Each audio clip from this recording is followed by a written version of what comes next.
Ja suur tänu. On juba tund ja 15 siin räägitud, nii et selle ajaga muidugi tähelepanekuid ka päris palju kogunenud. Paar asja ma mainiksin ära enne, kui ma jõuan oma küsimuse juurde, sest vaevalt, et mul enam rohkem siin sõna saamise võimalust avanebki. Et esiteks kolleeg Kadastikule, et just Ago Samoson oleks oma artiklis valesti väitnud, et vahetati hääli. Mina ei leia sellist kohta artiklist, pole väidetud. Vastupidi, et kui ma loen asjakohast lõiku artikli, siis seal on kirjutatud nõnda. Tehnikaülikooli teadlased näitasid, et selles etapis, kui kehtivad hääled eraldatakse kordus- ja paberhääletamisega tühistatud häältest ning tehakse anonüümseks, võib esitada loendamiseks täiesti uued sedelid. Võib esitada ehk on võimalik esitada. Ei ole öeldud, et esitati. Need ei pea pärinema üldse valimiskastist, vaid võivad olla juba eelnevalt valmis võltsitud avalikult saadavate andmete põhjal. Audiitoritele selle asenduse kontrolliks mingit tarkvara pole seni tehtud. Jutt käib 2023. aasta Riigikogu valimistest. Nii et kolleegi poolt esitatud väide, nagu Ago Samoson oleks väitnud valet, öeldes, et vahetati, ei vasta lihtsalt tõele, et tuleks siis nagu algallikaid lugeda. Nüüd mõned kommentaarid enne, kui ma tulen küsimuse juurde selle sama asja kohta, et esiteks minu meelest peaks olema elementaarne, et kogu auditeerimisprotsess protokollitakse. Ma ei saa aru, et kuidas me selliste asjade üle saame siin nagu arutleda, et see on juba oma ette skandaalne. Et meil on mingisugune valik tehtud, et milline osa siis auditeerimisprotsessist protokollida ja milline jätta protokollimata ja siis keegi teeb mingisugused suvaotsused, mida ta peab piisavalt oluliseks, et protokollida ja mida ei pea piisavalt oluliseks. Et kui raske see siis on lähtuda väga lihtsast printsiibist, et kogu auditeerimisprotsess peab olema protokollitud. Kõik toimingud, mida audiitor teeb, peavad saama kirja pandud. Ja kui need kirja pandud ei ole, siis need läbi viidud ei ole. Mina lähtuksin sellisest eeldusest. See on igati mõistlik ja tavapärane auditeerimisprotsesside juures. Nii et küsimus ei ole dokumenteerimises, vaid küsimus on selles, kas me saame usaldada, et auditeerimise protsess on olnud päriselt selline, mis tagab kogu valimiste protsessi usaldusväärsuse. See on põhimõtteline erinevus. Nüüd minu küsimus, mis ongi see kõige olulisem küsimus, millega ma tänase komisjoniga tulin, puudutabki seda sama lõiku, mille ma juba ette lugesin, ma ei hakka seda kordama. Keegi ju ei vaidle selle üle, et see, mis selles lõigus on kirjutatud, on tõene. See on representatiivne sellest magistritööst. Selline olukord tõepoolest 2023. aasta Riigikogu valimistel oli, et sai vahetada välja sedelid selles faasis, mida siis on kirjeldatud. Nüüd küsimus ongi selles, kuidas me saame olla kindlad, et seda päriselt ei tehtud? Kuidas me saame olla kindlad, et seda päriselt ei tehtud? Ja ma loen ette siit ERR-i artiklist väikse lõigu, see on artikkel, mis kannab pealkirja RIA hinnangul on e-hääletussüsteem turvaline ja läbipaistev. Ma kaua ei võta, ärge kartke. Ja siin on siis Tarvo Treier, kes oli siis Kristjan Tüüna magistritöö juhendaja, öelnud selle kohta järgmiselt. Kui meil on üle 300 000 sedeli, siis me ei leidnud ühtegi tarkvara, millega audiitor saaks neid massiliselt vaadata. Küsisime valimisteenistuse käest selgitust, et kuidas siis tehakse. Oleks hea, kui te ka kuulaksite, muidu te ei saa mu küsimusele vastata. Küsisime valimisteenistuse käest selgitust, et kuidas siis tehakse. Me saime selgituse, et neid vaadatakse manuaalselt pisteliselt läbi. Ja siis on tsitaat Arne Koitmäelt, tsiteerin, audiitorid kõiki andmeid siiski kontrollisid ja selles punktis tegid nad seda käsitsi. Nüüd praegusel hetkel, nagu mina aru saan asjast, on see, et me peame lihtsalt uskuma teid, et mingisugused käsitsi läbi viidud pistelised kontrollid aset leidsid. Minu küsimus teile ongi see, kas te saate ka kuidagigi tõendada ja kui siis kuidas, et päriselt ka pistelised kontrollid läbi viidi ja et need näitasid seda, et teie poolt siis mitte mingisugust sedelite vahetamist ei toimunud. Või ongi selline olukord, et me peame lihtsalt uskuma teid, kel teil oli võimalus neid sedeleid vahetada, et te neid ei vahetanud ja peame uskuma seda, et audiitor viis läbi pistelisi kontrolle, aga ühtegi tõendit reaalselt, mis võimaldaks veenduda, et see väide ka tõele vastab, ei eksisteeri. Ehk siis veel kord, kas sellised tõendid eksisteerivad ja kui eksisteerivad, siis kus need tõendid on ja kuidas me nendega tutvuda saame? See on minu küsimus. Aitäh! Aitäh, et valimisteenistus saaks vastata. Peamine vastus on see, et meie toimingud on avalikud, need on vaadeldavad, et igaüks saab oma tähelepanekut teha, tagasiside anda, kui on mingeid puudusi. et selles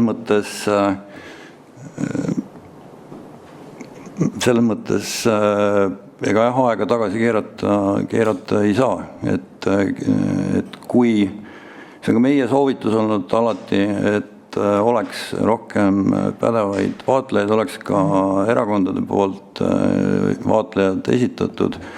Väga suurt huvi erakondade poolt ei ole olnud, aga kõik valimised alates 2005.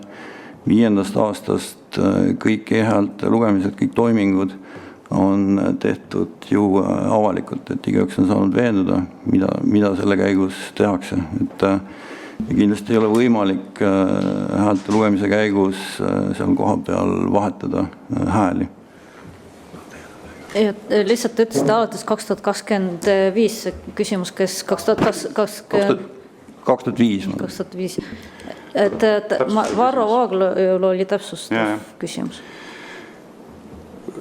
Aga minu küsimus on praegu vastamata. Ma küsisin teie käest väga selgelt ja konkreetselt ja palun ka selget ja konkreetset vastust. Kas teil on esitada mingisuguseidki tõendeid, mis kinnitaksid seda, et audiitor päriselt ka viis läbi pistelised kontrollid käsitsi veendumaks, et selles faasis, kus kehtivad hääled eraldatakse kordus- ja paberhääletamisega tühistatud häältest ning tehakse anonüümseks, ei esitatud loendamiseks täiesti uusi sedeleid?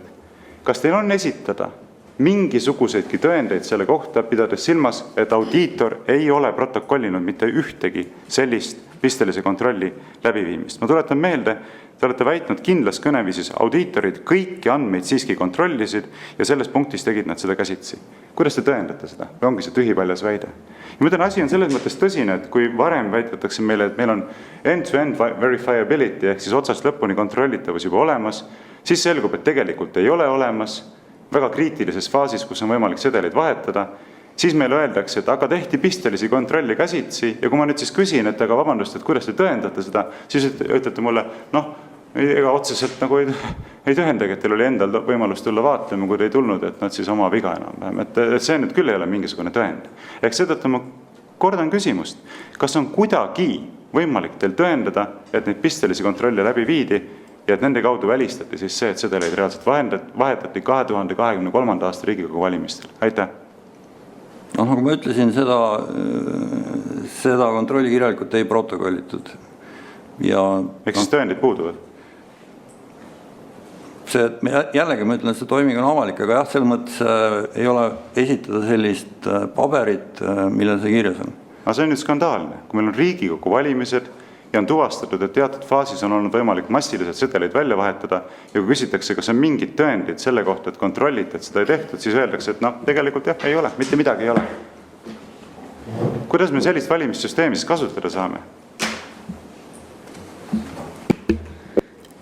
Mart Põder, kommentaar ja siis Riina küsimus. Lühimärkus jah, et mina vaatlejana olin seal kohal ja mina ei näinud, et neid kontrolli oleks tehtud. Ja ma olen ka rääkinud teiste vaatlejatega, kes olid seal kohal, kes kinnitasid seda sama. Ja lisaks sellele lubati selle 2023. aasta valimiste eel vaatlejatele, et protseduuride videoid jagatakse vaatlejatele. Ja kui ma neid soovisin valimisteenistuse käest saada teabenõudega, siis mulle ei antud neid. Ja öeldi, et puudub nende jagamiseks tehniline võimekus, aga need videod on olemas. Et ühesõnaga, kui kontrolle ei kinnita audiitori aruanne, neid ei ole näinud ka vaatlejad, mitte ainult mina, vaid ka teised vaatlejad, aga meil on olemas video, siis sellest videost saab ilmselt vaadata järgi, kas audiitor tegi neid kontrolle või mitte. Ja kuna te seda videot ei paku tõendina, siis tundub, et seal ei ole näha, et audiitor oleks neid kontrolle teinud. Kas see on nii? Ma ei mõista praegu küsimust. Väga lihtne küsimus. Kas see, et kui videot ei ole, et siis ei ole seda kontrolli tehtud, et vastus on...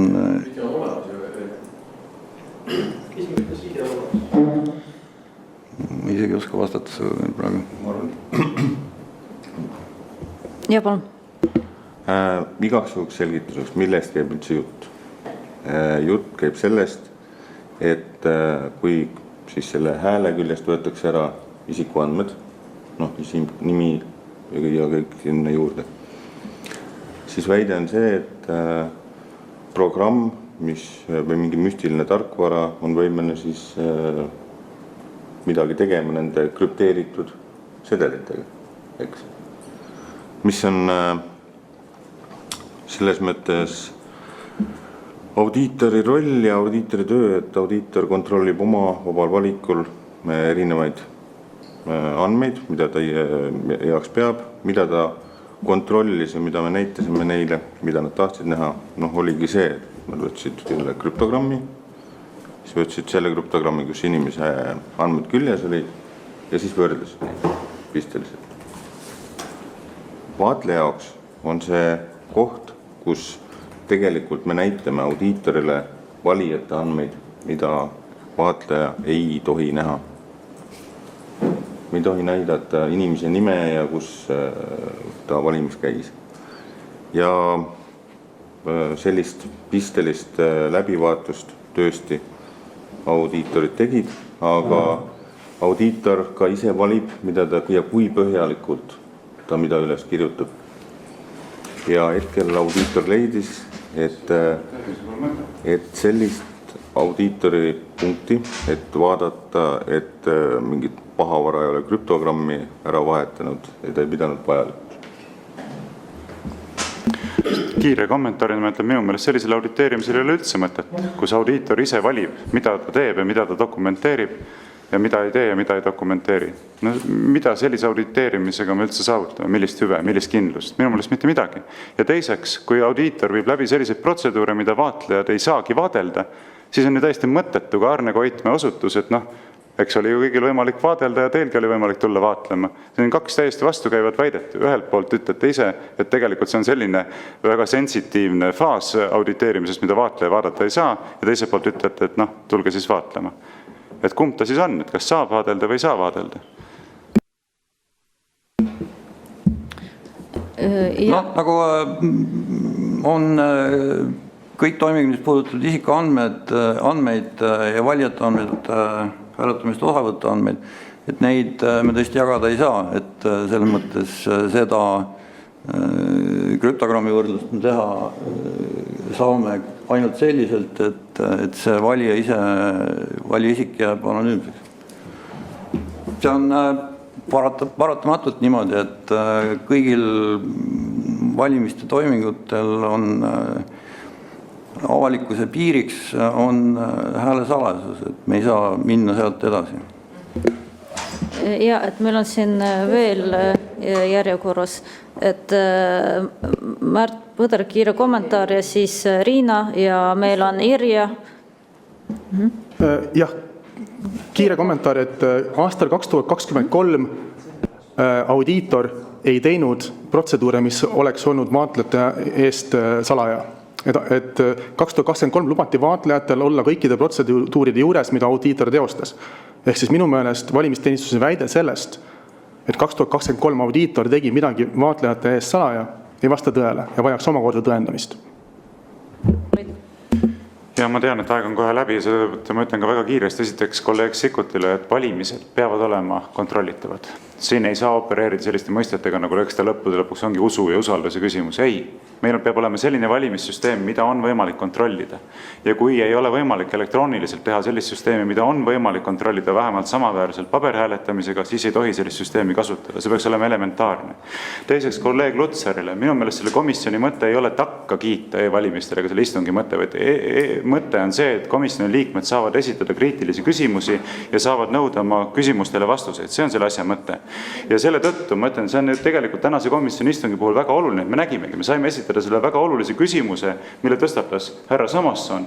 Kas on, Samasson osutus sellele, et oli selline olukord 2023. aasta Riigikogu valimistel, kus sai vahetada sedeleid.